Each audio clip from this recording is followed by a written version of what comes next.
Okay, so we were talking about organisms in the phylum Chordata, and this is the very last phylum that we're going over because this includes us, and it also includes invertebrates, all the invertebrates, vertebrates, and then just a couple of invertebrates.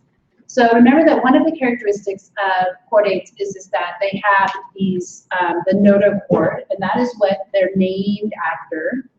But they also have three other characteristics at some point during their embryonic development. So early on during our embryonic development, we also have these characteristics, but remember that they have been subsequently either lost or in most cases replaced. So for example, our hollow dorsal nerve cord actually becomes the brain and the spinal cord. Our postanal tail is greatly reduced, and we lose the pharyngeal gill slits, and then the notochord is replaced by vertebrae. And the remnants of the notochord would be our little discs between each of the vertebrae. Okay, so you'll remember that in lab, we looked at a cross-section of an organism that looked like this. And when you look at a cross-section, remember you would just cut it in half and then you would turn it. And you could see that the notochord was ventral to the hollow dorsal nerve cord. And then you could see the pharyngeal gill bars as well when you're looking down through the cross-section. So there are two examples of organisms that are invertebrate chordates. So the first one that we looked at in lab was the lancelet. This is also sometimes referred to as Amphioxus. So this is a really interesting organism to look at. They don't generally get too very big, like maybe a few centimeters in length, but they have all four characteristics throughout their life.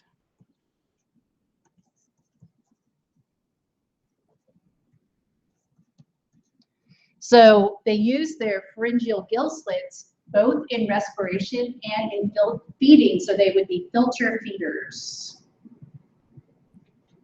But they retain their nervous system and their postanal tail because they like to burrow into the sand, and then they just sit there and they filter water through their pharynx. So if we look at a diagram of a lancelet, it would look something like this. So here it has burrowed into the sand with its postanal tail, and then it just has its head and its tentacles sticking above, and it's filtering water. This is really important that early on during our development, we have this pharynx, which is actually a common opening to the respiratory and the digestive system.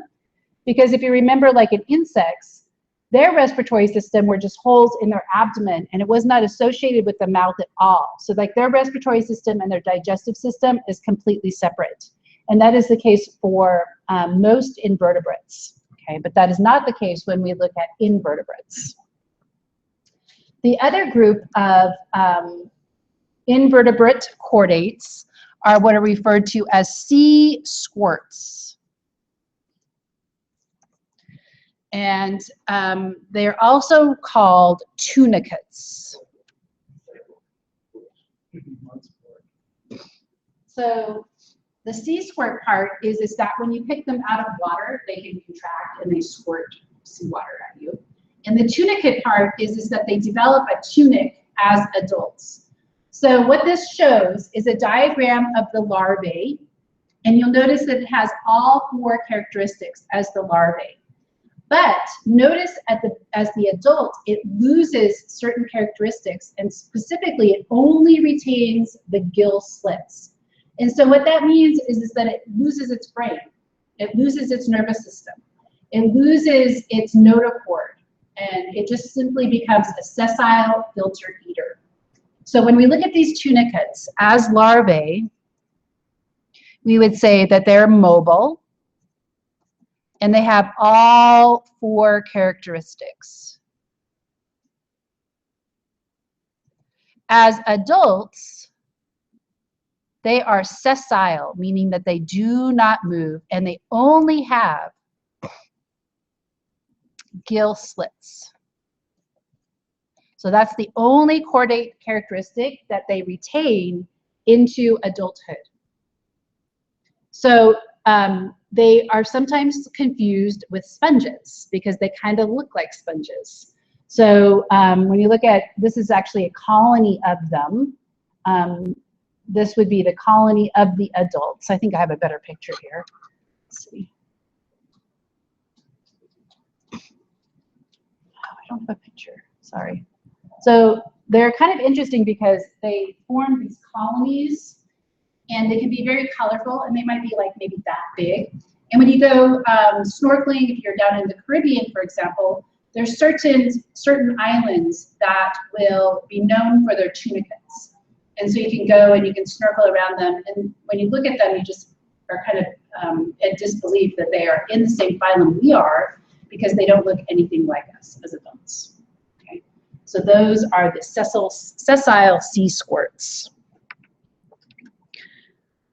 Okay, craniates.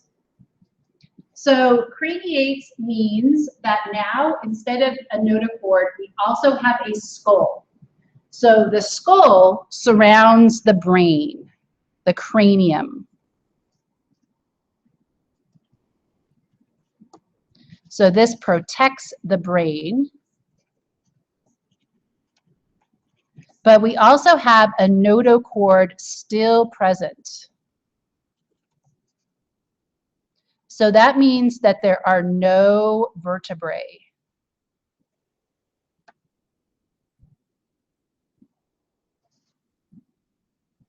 So the only group that we have that are still around today that are craniates are what are referred to as the hagfish.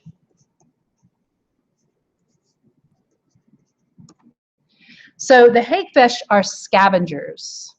So they tend to eat large vertebrates that have died and like sunk to the bottom of the ocean. So like, for example, if a whale or a shark or a large fish dies and they sink down, that would be prime food for the hagfish. So the hagfish kind of like this to hang around at the bottom. But they also have a very interesting defense mechanism. So they produce mucus as a defense. Oops, defense. Okay.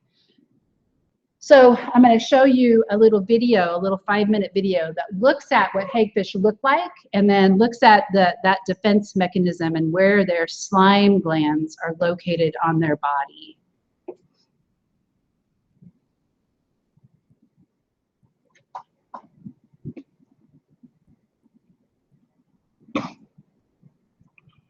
Oh, come on.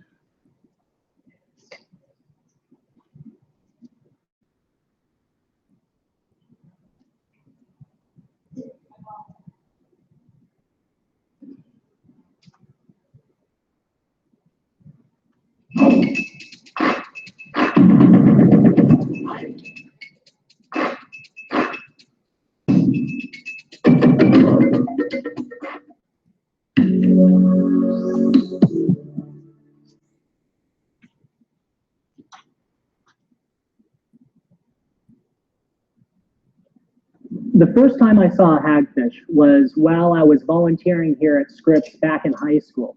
My predecessor, Ron McConaughey, was an old hand at collecting animals. He was a great collector. So one day, Ron asked me to go out and help him collect some of these animals out in the La Jolla Canyon offshore. We went out. I had no idea what to expect other than he handed me a line and said, pull.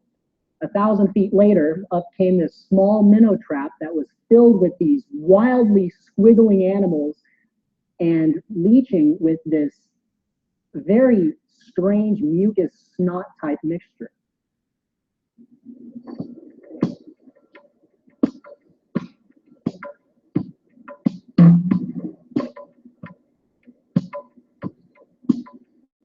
Okay, let's see. Now, because I knew you guys were coming today, we set up a small aquarium to show what the hagfish look like, maybe out in the deep sea. We collected these animals from about 1.5 miles from where we're standing right now, out about 1,000 feet in the submarine canyons just offshore here in La Jolla. So in the world, there's about 64 species that have been described throughout all oceans and basically most of the deep sea environment. This species is Epitretus stauda, and it's known as the Pacific hagfish. It has this nice dark pink on the top with a light bottom underneath. They don't have true eyes. Instead, they have this small eye spot that you can see right here. It's not a complex eye by any means. They're actually virtually blind, but they rely on other senses, like their sense of smell, which is highly acute, and their sense of touch. The animal has probably adapted this very smooth body so that it can move around very easily when it's inside of a dead whale or a dolphin. Okay, so the way you see these animals coiled up like this is probably the way they spend a lot of their time down in the deep sea. Now, hagfish don't have true jaws like most fishes out in the water. What they do is they have this rasping-like tongue. They'll swim over to whatever they want to feed on, latch into it, and they're able to tie their bodies into a knot and move that knot up and down their bodies. So what they'll do, they'll grab onto that whale, make a knot, push that knot down its body until the knot is pressed up against the whale, and then they're able to pull their head out with that mouthful of flesh, and that's the way they eat. They'll do that a few times until they're able to make a big enough hole to where they can then even actually go inside this animal and eat it from the inside out. It's just amazing what these can do. But the most unique thing is this sliming capability that they have. Just one of these can turn an aquarium like this into solid slime in about 3 seconds. This mechanism to escape from predators and anything else that they want to completely repulse, including myself when I first saw these animals. Because hagfish are such good slimers, we found this to be a pretty good way to transfer animals from one container to another. This is what happens. And so this is just a little bit compared to what one animal can make out in the wild. And as you can see, it's a very unique type of structure. It's not the most appetizing thing in the world. Matter of fact, this is enough to suffocate some fish. And as you can see, it's just really thick, amazing type stuff. Now, you might wonder, what is this stuff? Well, it's a protein, and the molecules are stored in those little slime glands that we saw earlier along the sides of the body. When the animal puts this protein into the water, the protein explodes. So this slime is probably the reason why these animals have survived for 300 million years, is that it's an amazing defense mechanism. I'm disgusted, and I can only imagine what a predator might feel if it should end up with a mouthful of this stuff. I'm fortunate enough to have interns here work with me over the summer. Her name's Lily Bolig, and this is the first time Lily has ever seen slime like this before. And if you want, okay, good, you're bold enough to hold onto the stuff. What's it feel like? You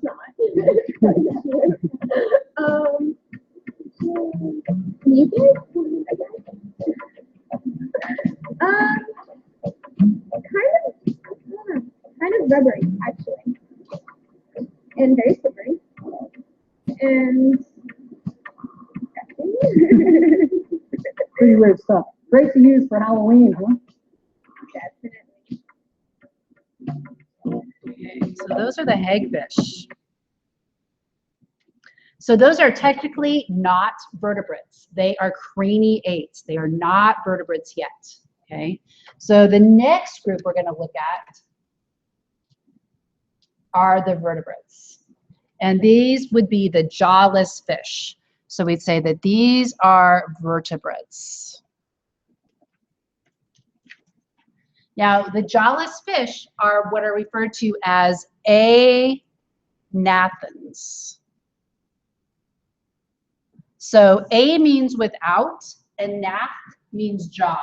So that means that they are jawless.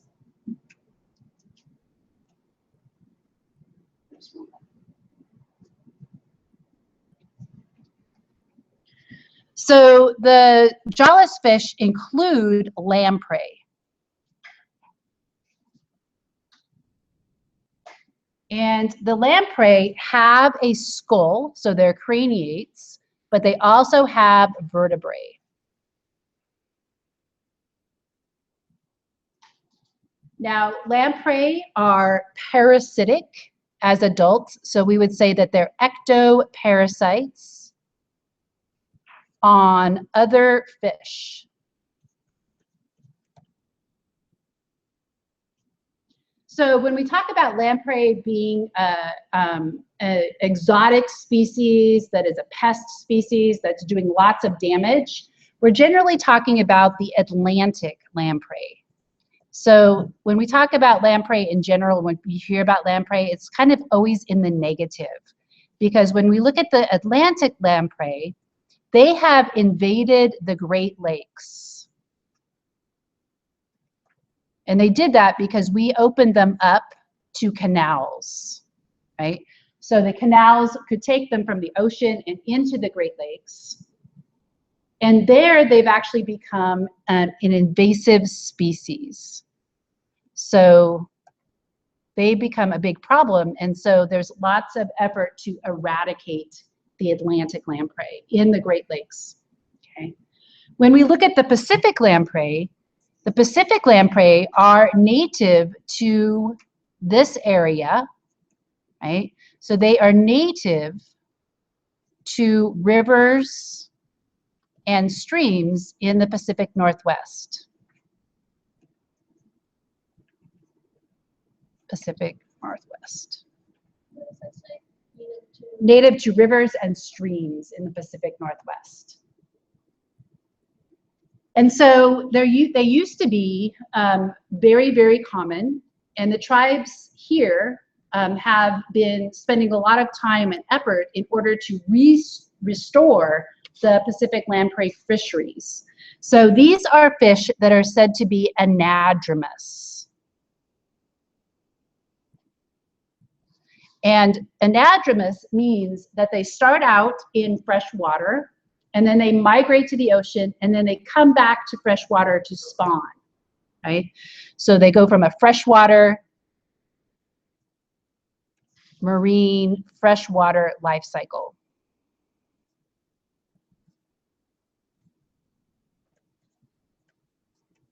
So other examples of anadromous fish would be salmon.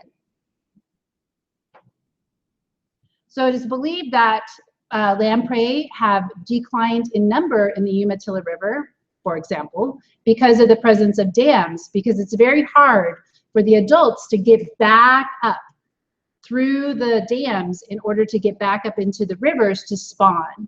And so sometimes if you go over to McNary Dam and you look at the window, so they have that window that you can actually go to. Has everybody been there? Okay, so sometimes you see them and they're latched onto the side of the glass, right? And so they have, they're jawless, but they have teeth and they have a sucker-like attachment, which allows them to attach onto their prey. So one of the benefits of having anadromous fish is that they bring nutrients back to the freshwater ecosystem. So they bring nutrients from the ocean back to the freshwater ecosystem.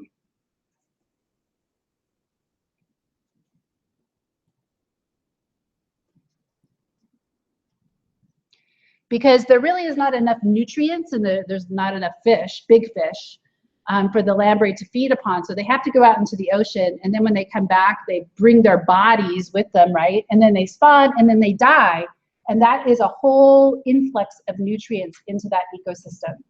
So you would say that this is an ecosystem service, right?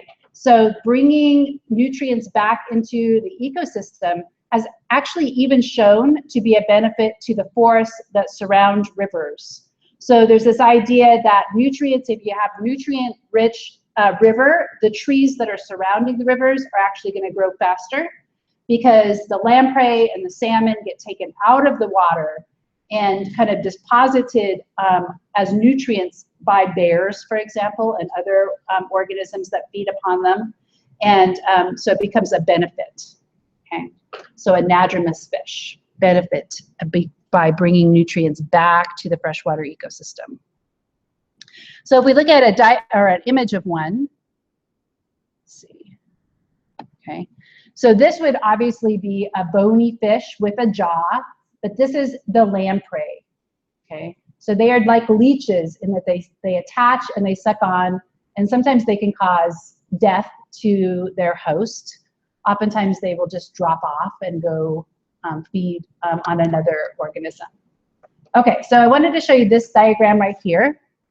This is not a diagram that you have in your book, but I just wanted to show you that all of the chordates have a notochord. Then we have the head evolving first. So we would say the head is more ancestral to the vertebral column.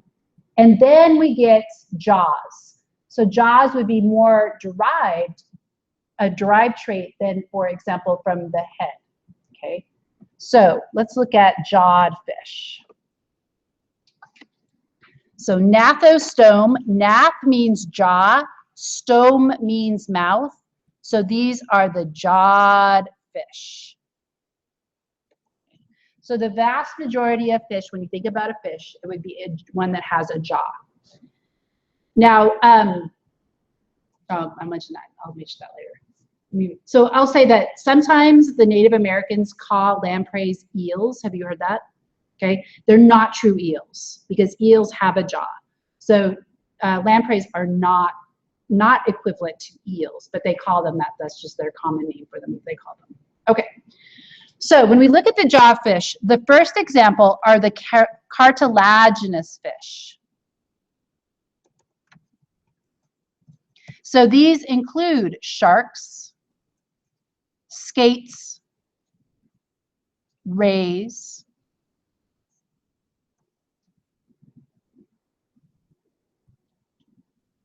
and there's another one called a ratfish.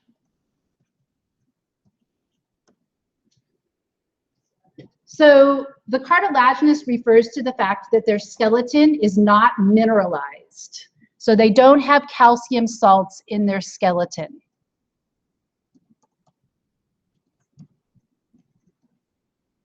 So this is actually a juvenile trait. So it's believed that cartilaginous fish actually evolved from bony fish.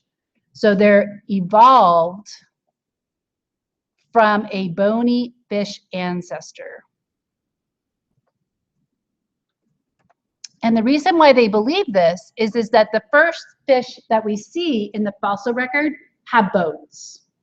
So we see bony fish at the bottom of the fossil record, and then as we move up into the strata, the rock strata, then all of a sudden we start to see cartilaginous fish.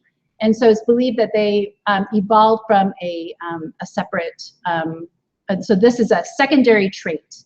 So the cartilaginous skeleton is actually a derived trait, okay? So we would say that it is a derived, cartilaginous skeleton is a derived trait. Okay. So if we look at what the bony fish looked like, ancient bony fish, they were huge. And so this is before the dinosaurs, because we see them in the fossil record before the dinosaurs, right? Fish evolved before reptiles. But they look something like this, okay?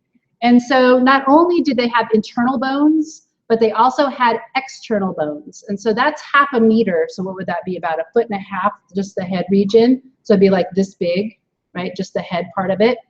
And they had these bony plates. And these types of fish were called placoderms. So placoderms are ancient fish that are now extinct. So ancient bony fish, now extinct. But this is what they believe the sharks evolved from. And it just amazes me to see the mineralization of the bones and to even note that they had like these bony, right, plates around their eyeballs so that they were very well protected. But you can imagine how heavy these organisms would be having these bony plates on their body. Okay, So if we look at the evolution of the jaw is a modification of an already existing structure. So remember we talked about the different mechanisms of macroevolution.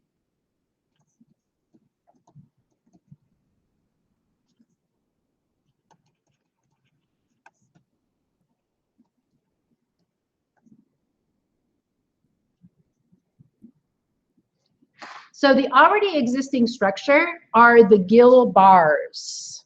So the gill bars, those gill supports, those pharyngeal gill supports, became the jaw, the upper and lower jaw. Let's see, first two pairs. We'll put first two pairs. Because obviously sharks still have gills, and so they still have gill bars. So this just shows the gill bars, right? And it shows how some of them have been modified. And so even their jaw is made of cartilage rather than bone when we look at shark jaws. And so this is the first two pairs, right? So what we would say is that the jaw bones are homologous to the gill bars because they're derived from them embryonically. So as the organism develops, those gill bars just develop into the jaw bones. And so these would be considered homologous structures, meaning that they have the same evolutionary and, in this case, developmental origin. So the bars and the jaws are homologous structures. They're not analogous because they have different functions, right? The jaw is has teeth on it, right, and is used to eat, whereas the gills in this case are used for respiration.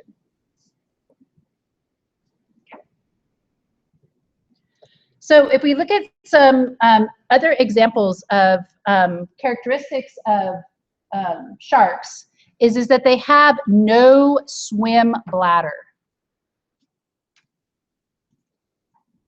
And this means is that if they stop swimming, they will actually fall to the bottom of the ocean. So they are not buoyant, right? So if they stop swimming,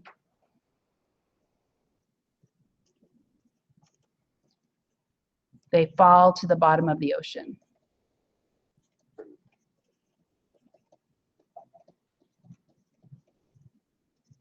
And so sometimes when you see videos of sharks mating, they start up real high in the water column, right?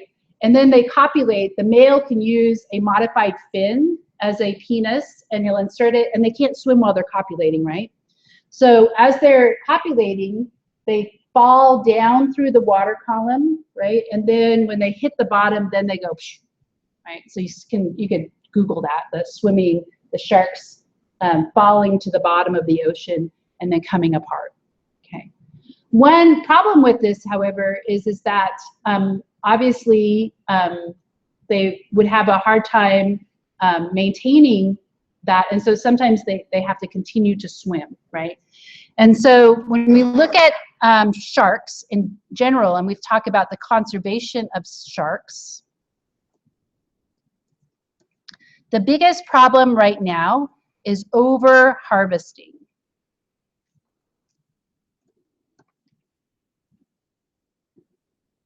So you might have heard why sharks are being over harvested, and in general, there's a big problem because of shark fin soup.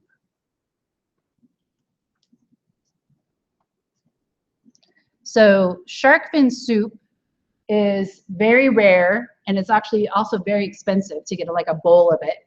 But the way that they harvest them is that they just catch the sharks, they cut off the shark's fin, and then they just throw the rest of the shark back into the ocean. And without their fins, they can't swim, and so they just simply go to the bottom. And then you get these big shark, where the shark finning has occurred, you get this big shark cemetery, essentially, in the bottom of the ocean. And so there's a big push to try to protect sharks to realize that just like with the sea urchins and the sea stars we saw in the video, that they could actually be an important keystone species to the ocean ecosystem. And so their complete removal has kind of unforeseen consequences. So if we remove the sharks, we kind of don't know what is going to happen, right? And so there's been a dramatic decrease. Like if you look at it on average, there's about 90% of all sharks have been removed from the ecosystem. So there's like 10% of the original populations. Some of it's 99%. So some of the sharks are so endangered that there's like 1% of the population is left. Okay, so maybe on average about 90%. So shark conservation is a big, big deal. And trying to get people to not buy shark fin soup is one of the big plans for how to reduce overharvesting of them. Okay.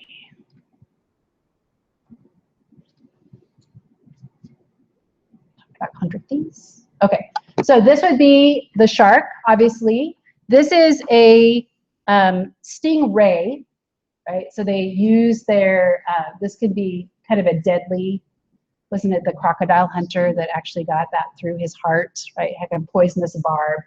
And this is what is referred to as a ratfish. And so that would also be a chondrichthyes, cartilaginous fish, I should write that down, are chondrichthyes. So ichthyes means fish. So like if you were going to study fish, you could become an ichthyologist. Or if you wanted to take a class solely in fish, you would take a class in ichthyology. Okay. The chondrichthyes part, the chondra means cartilage. So this is cartilaginous fish.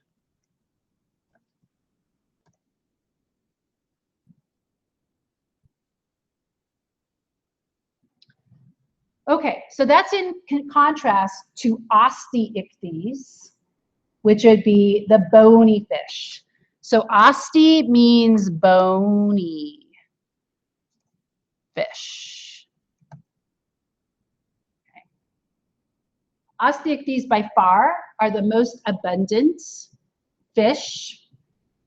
So they're more diverse than the sharks, primarily because they live in all sorts of habitats. So they've undergone adaptive radiation.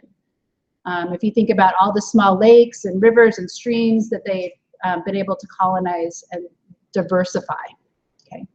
So when we look at the bony fish, we can talk about two different, or actually three different groups.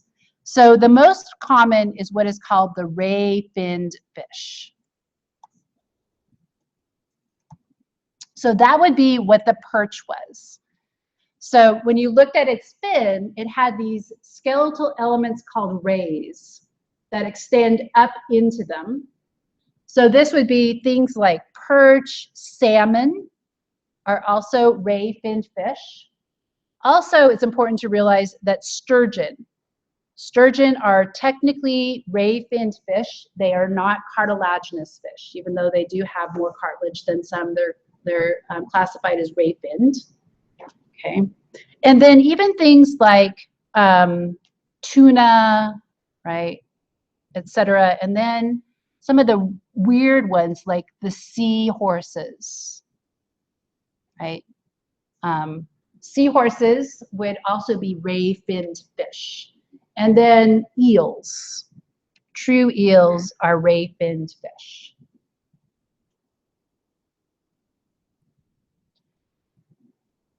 The next group is what is referred to as the lobe-finned fish.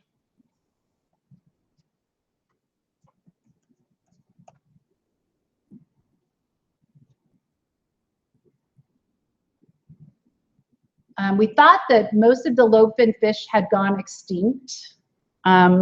But recently they have come up with what is called the coelacanth. And the coelacanth is a deep water ocean fish. So deep ocean fish with bony limb or bony fins and muscles in the fins. So what they do is that they walk around on the bottom of the ocean.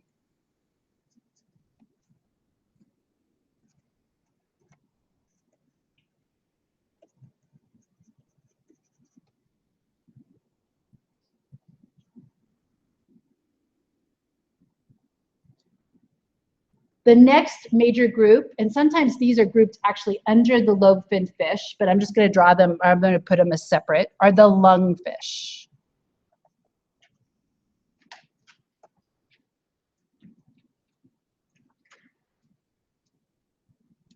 So when we look at catfish, I'm going to put up here, you might want to add this to this. Catfish are here. And the reason why I want to put catfish up here is because if you've lived in the South, you know that there are walking catfish. So what catfish sometimes do during a rainy downpour, in order to get like from one little stream to another, they actually come out of the water and they walk, right? So you might see a fish walking down your road or across your lawn, and they're just looking for the next little stream to jump into, right? But they are actually considered ray-finned fish, not lobe-finned. So the catfish are up here. And they're different from lungfish. So lungfish specifically reside in stagnant waters and can use their swim bladder as a lung. So the swim bladder and the lung are homologous. So they can actually breathe air.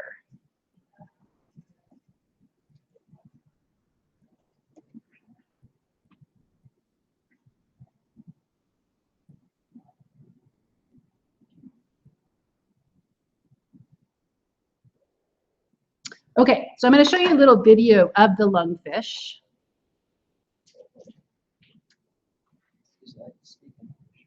Would that be like a snakehead fish?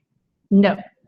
The lungfish, they only live in South America, Australia, and Africa. And so we do not have any lungfish around here. Is that where they live? Where do they live? They do? Yeah. Okay. So these are more rare. So they only live in stagnant rivers that kind of dry out over time.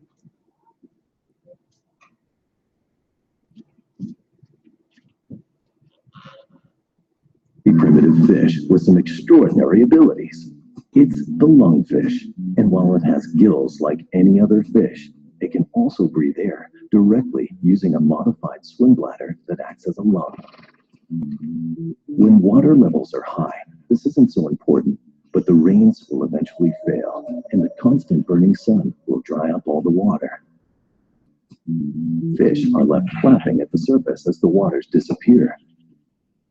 Only the air-gulping lungfish is able to cope with these extreme conditions, but it's still exposed to the heat and is still at risk from predators. So it relies on another, even more extraordinary ability. It finds a new, safer home buried underground, digging down by eating mud and pushing it out through its gills. To stop it drying out, the lungfish exudes a special mucus from its skin, covering itself in a thick layer that hardens to form a waterproof cocoon. Only a single hole is left for breathing. Baked into this mud sarcophagus, the lungfish slows its metabolism to 1/60th of its original rate, relying on its muscles and body fat as a source of food and water. It becomes just another piece of hardened mud. And lungfish have even been known to end up as an accidental brick in a mud hut wall. But this isn't the end for the lungfish. It can survive like this for an incredible 4 years. Eventually, it could end up poisoned by its own waste products. But in this case, the onset of the rains is its salvation. As the mud walls are washed away, the lungfish's hard mucus lining is softened. It's been 4 years since it last used its muscles, and they're very weak. But as it breaks free of this mud cocoon, it still manages to drag itself towards the nearest source of water. It's the ultimate survivor. And although it's underwater now, it'll soon be back in the mud, repeating the whole process again and again as the annual rains come and go. So we do not have lungfish in North America. So they're kind of rare in the world. Okay. So we're going to take a little break, and what we're going to do is I'm going to hand you out a handout that has on one side a group of organisms and their characteristics, so this should help you with studying for the midterm. And then on the other, it has a pie chart of all the different groups of organisms. And so you'll be able to look at where we are in terms of like mammals and other chordates compared to the invertebrates. So I want you to get in groups of at least 2 and see if you can fill out this table using your notes.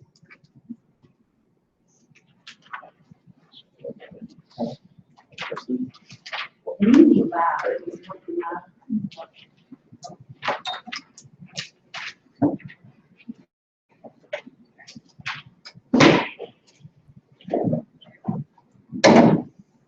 Okay, so what you're going to do with this table is you're going to put zeros or ones in the table. So let's just look at the first one. So which of these organisms have tissues? All of them, right? So there would be a 1 in all of them. Okay. And then you would just go through which ones have radial symmetry, which ones have bilateral symmetry. If they don't have it, you put a 0. Okay. And so I kind of put them in the order at which they kind of, we've talked about them. So also it's kind of the order of complexity. Okay. So I'll be right back. I have to go grab some handout.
Already got a ministry.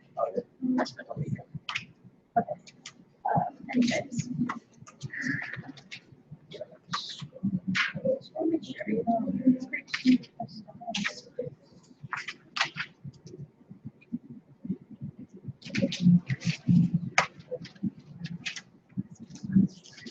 Yeah, so it says radial symmetry.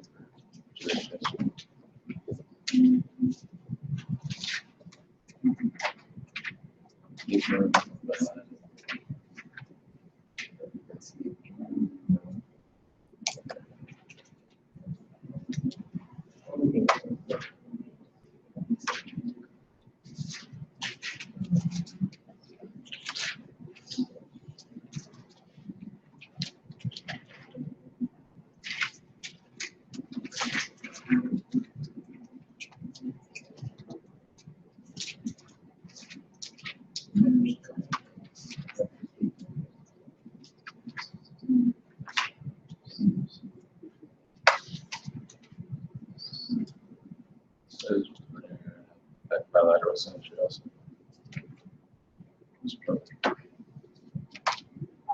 Rotiferous.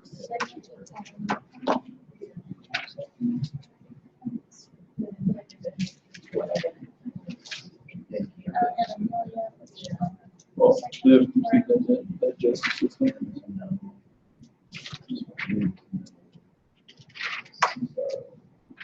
Oh, those are the microscopic animals. Yeah.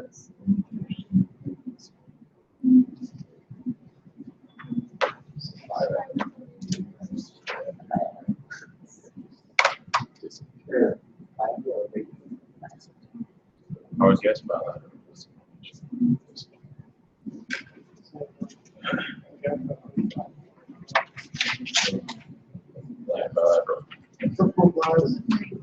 Okay, so this is the last set.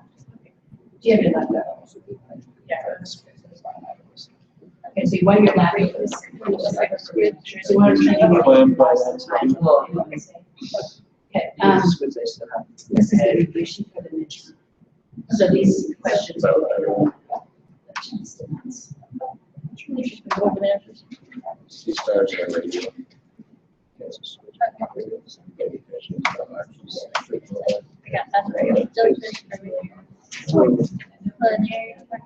What's triple plastic mean? That means they have, pretty sure it means they have three, like, tissues. Yeah, three tissues.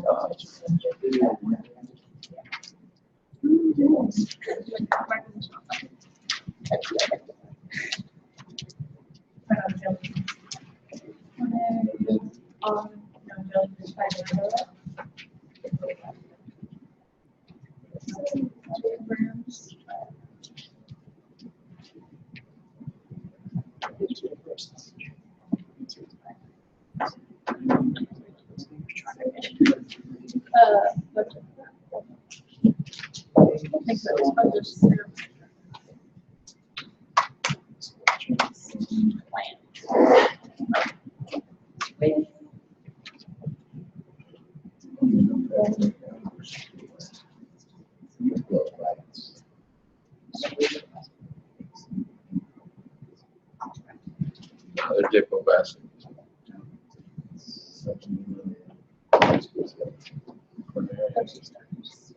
No, it's a zero. Or, oh yeah. Area, I think I checked the plastic. Yeah, that's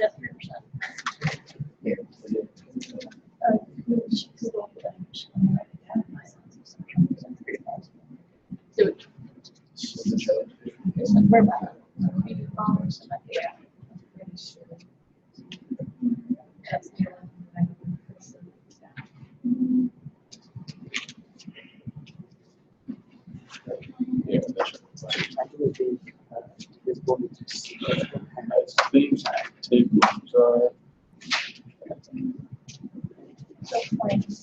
It would be fun. Because the ones I had to put on single content cells.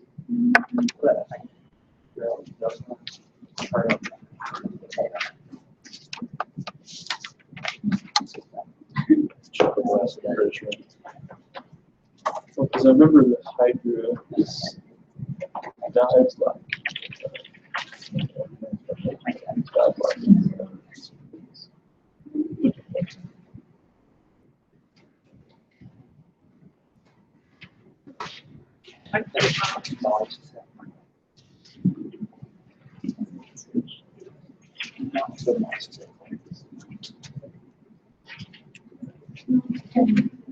Yeah, this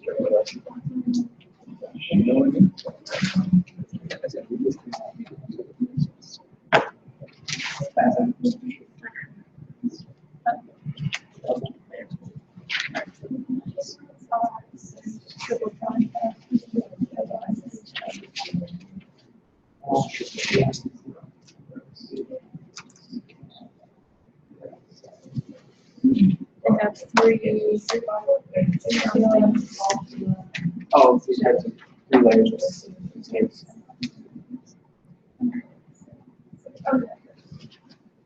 So, I know. right there looks like jellyfish.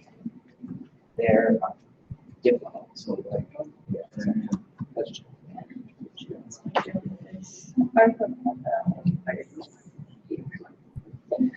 Oh, 6 million.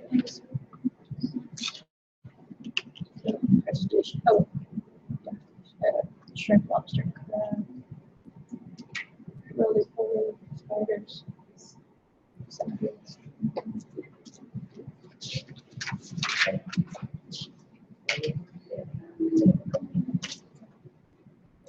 The tapeworms are complete digestive tracts.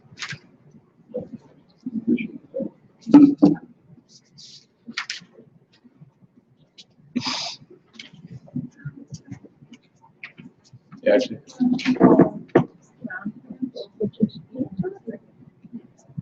there.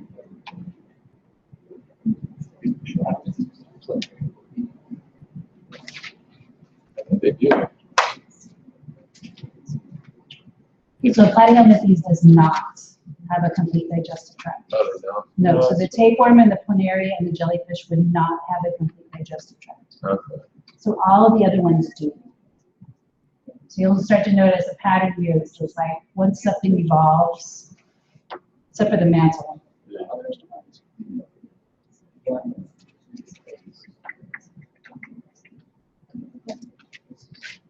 This would be really comfortable.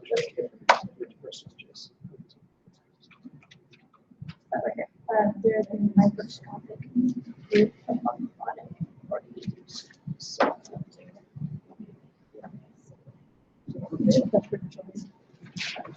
I know cruise. You said cruise.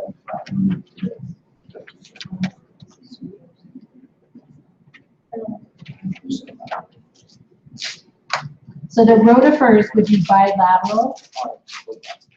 They would be triploblastic. But they would not be acelamates, and they have a complete digestive tract. Rotifer. you say they are not the. Rotifer is bilateral. They are triploblastic, but they're not acelamates. They're actually pseudocelamates. Okay. And they do have a complete digestive tract.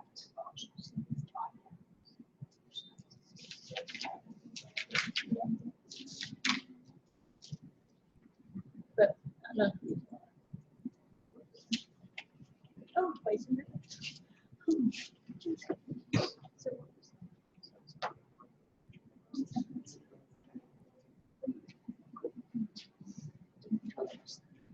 But so squids have a mantle. Yes. Where's the shell? Or They don't have a shell. oh, they just. But their keep whole it. body, the whole body is actually the body tube is actually the mantle. Oh, okay. That's where the tissue is. Yes. Squids are also triploblastic, right? Oh, yeah. Yeah, anything. Yeah. It's like anything that's advanced. Right. Because when we look at it, we generally don't see the larva. The larva are microscopic.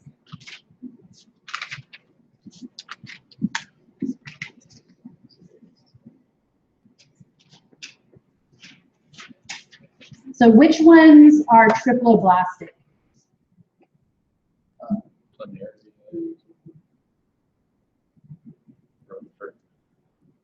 So actually planaria down, all of them would be triploblastic.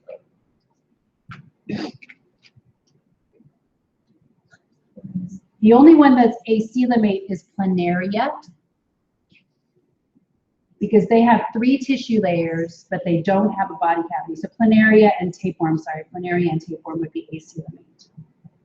So is that like where they have is that a true body cavity? No, U means good, A means without. So that means without a body cavity. So anytime you see an A in front of a word, it's without.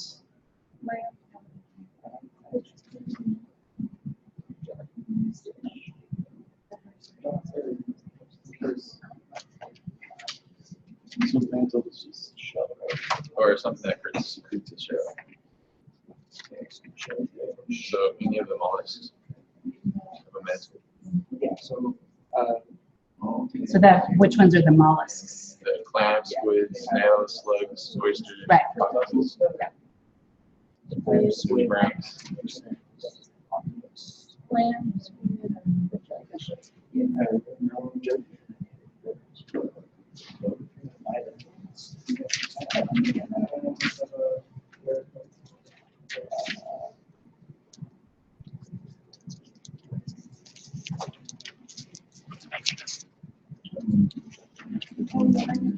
Yes. Yes. And so would the sea stars be mollusks? No, they're echinoderms. Or, so whichever they have false body cavities. Yes, that's not on there. So they don't have a AC in them. Because they're not AC because they do have a body cavity, but it's a false body. Jellyfish aren't they just smush themselves?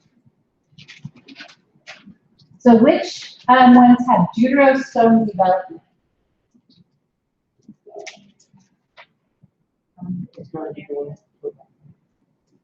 We have a deuterostome development, right? And there's only one other group of invertebrates that have that. So what are we most closely related to on the evolutionary tree? Sea stars, right? So the bony fish and the sea stars have deuterostome development. What is that? That means that the second opening during embryonic development becomes the other mouth.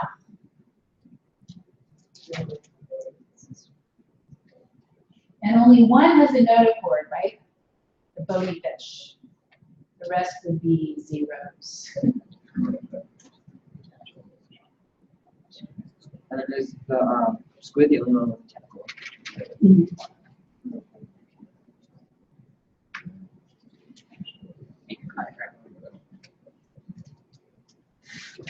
Start with. Clam doesn't have tentacles.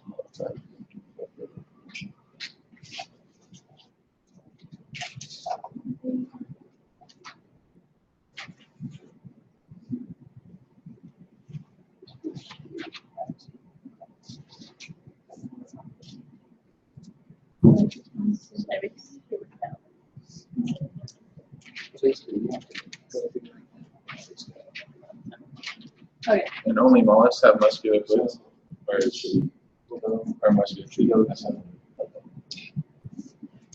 I didn't put that down there. So I just put tentacles modified as a muscular foot. I mean, you could say really only, I can only put that. Okay. Well,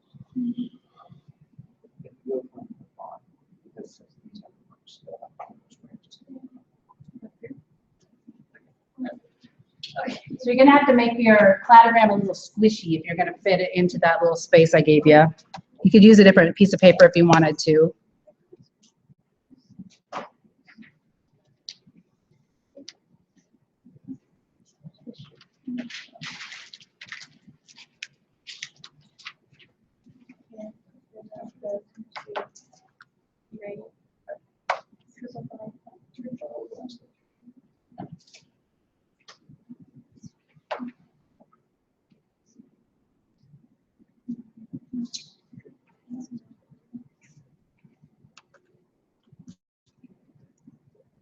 And then what's the other?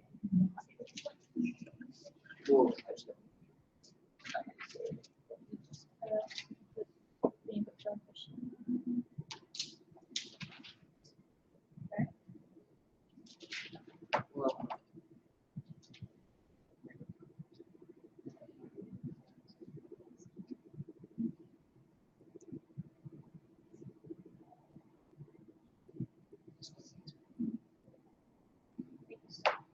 well, then basically off this one.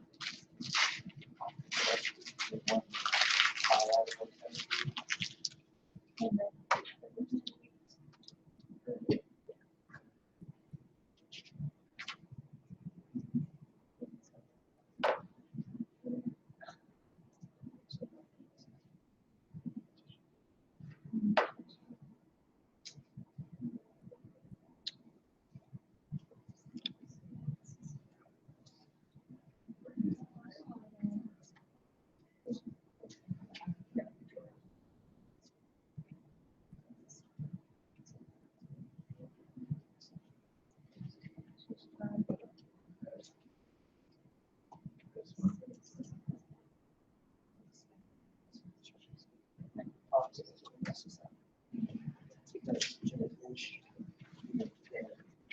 they're the main ones. They're not finite, so they are.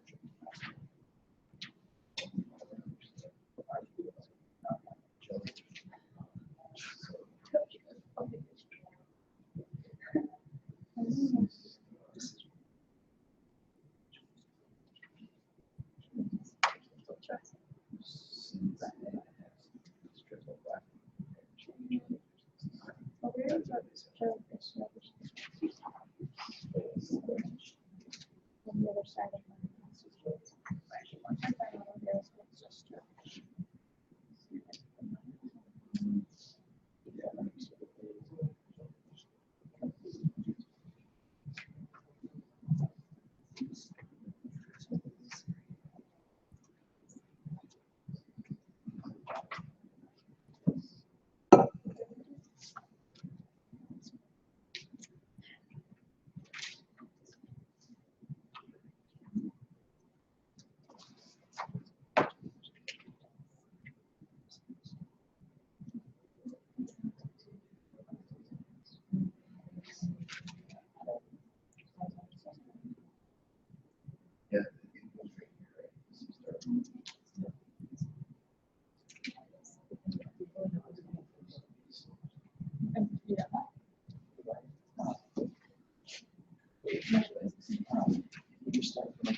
Yeah.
It is radially symmetric as an adult, but that's a derived trait. So you don't want to put it with jellyfish. So even though they both have jellyfish and echinoderms have radial symmetry, you wouldn't want to put that them together because of the fact that they don't share any of those other characteristics. Like they don't have a jellyfish don't have a complete digestive system. They're not triploblastic. They're not deuterostomes. And so I put them in order. From that essay question that I gave you on your midterm review, they weren't in order of like how they would go. So for this first one, what do you think would go here? Jellyfish. And you would put radial symmetry here. Bilateral, yeah. There's a couple of things that could go here. Also, triploblastic could go here as well. So why would the sea stars be up under radial? They're not under radial. I just didn't, you wouldn't put them with jellyfish, even though they share radial symmetry with them. One, because it's a derived trait. Like they start out embryonically as bilateral. But the second is that jellyfish are not triploblastic. They're not deuterostomes, right? They don't have a complete digestive system. And so there's other things that would keep you from putting jellyfish and echinoderms close together. Excuse me.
Actually, we could do a 3-1.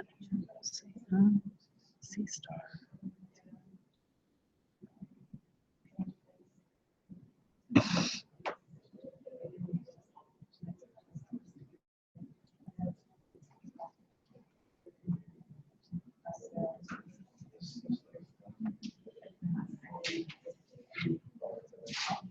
Oops.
So what would go here, do you think?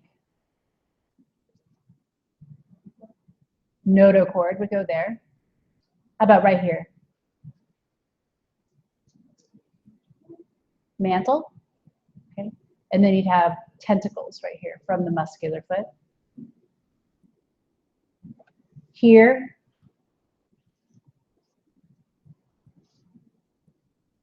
no body cavity, which is that? Acoelomate. So acoelomate could go here.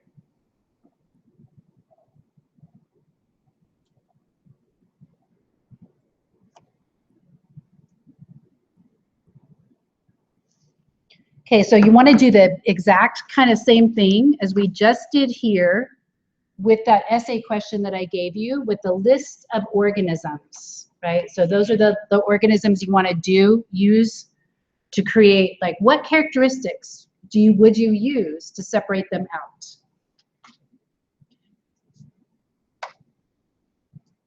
Does anybody have their review sheet? I can't remember which organisms there are. I think there's lamprey, honeybees. Yeah. So 3, sketch a cladogram, right? So marsupial, we haven't gotten to that yet, but that's a mammal. Jellyfish, hagfish, salmon, planaria, squid, krill, honeybee. So you want to do kind of the same thing that we just did here, picking your characteristics that you think are significant in determining the evolutionary relationships, and then creating your cladogram, and then labeling those evolutionary relationships. So that was more practice with cladograms. And cladograms, you know, are actually really useful because they give you, it's a way to organize the information about the different phyla, right? This tells me that all of these other organisms are triploblastic. So that is a very ancestral trait, right? Compared to having a notochord, which is a very derived trait. So are there any questions about that? Okay.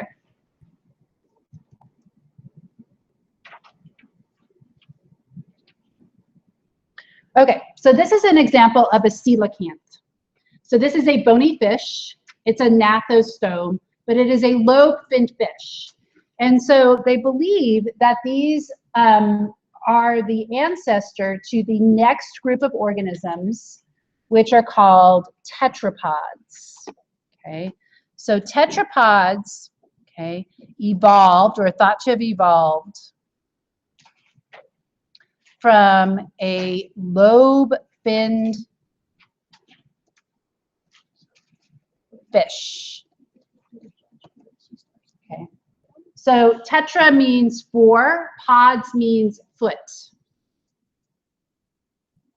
So the tetrapods include all of the terrestrial vertebrates, including amphibians, reptiles, birds, and mammals. Okay, so this is the 4-limbed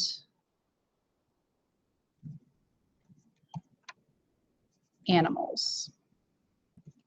They are all vertebrates.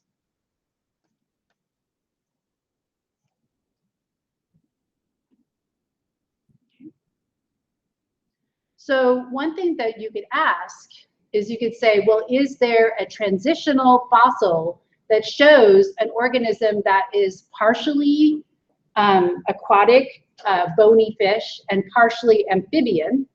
So when we look for these major transitions, we can look for transitional fossils, okay, which are connections between 2 major groups of animals.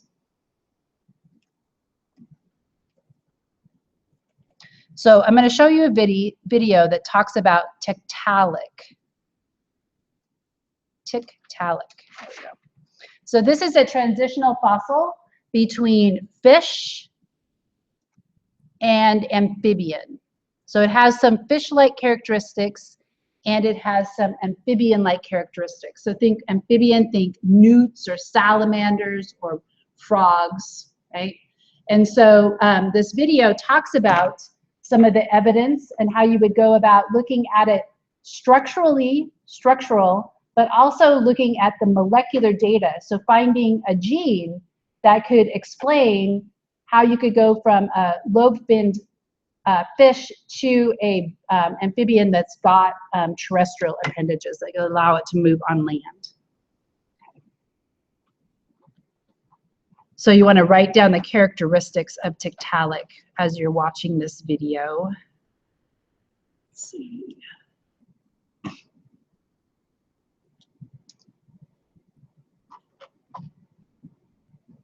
Computer. Oh, I already thought I. Let's see if I can find it. It's not here though.